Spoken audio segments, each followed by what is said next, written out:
Kung hindi kayo marunong magluto ng laing, panoorin nyo tong video na to guys. Dahil ito na yung pinakamadaling paraan ng pagluto ng authentic na laing. Huwag nyong gigisahin ha. Pagsamasamahin nyo lang tong coconut milk, pork belly, sibuyas, bawang, luya, at bagoong. Hinalo ko lang to maigi. Tapos lulutuin ko lang to ng 25 minutes or hanggang sa lumambot na yung pork belly at magmantika na yung coconut milk. After 25 minutes, nilagay ko na tong tuyong dahon ng gabi. Hugasan nyo muna ha. Ilagay nyo lang sa ibabaw at huwag nyong haluin. Tapos lutuin nyo ng mga 25 minutes pa. After 25 minutes, kapag na-absorb na ng dahon ng gabi yung gata, haluin nyo na. Tapos lutuin nyo pa ng mga 3 to 5 minutes. After nun, nilagay ko na tong coconut cream at sili. Pag nilagay nyo na yung coconut cream, huwag nyo nang tatakpan para hindi magbuo-buo. Tapos yun na, niluto ko lang ng mga 3 minutes pa and then that's it. 'Di ba? Ganun lang kadali magluto ng laing. Taob na naman ang kaldero nito. Only rice to, sigurado. Tara, kain tayo.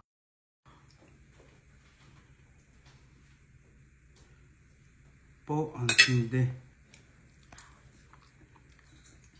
Po, ang sarap.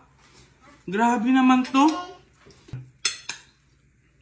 Ang tindi nito guys. Ang sarap. Panalo to, the best.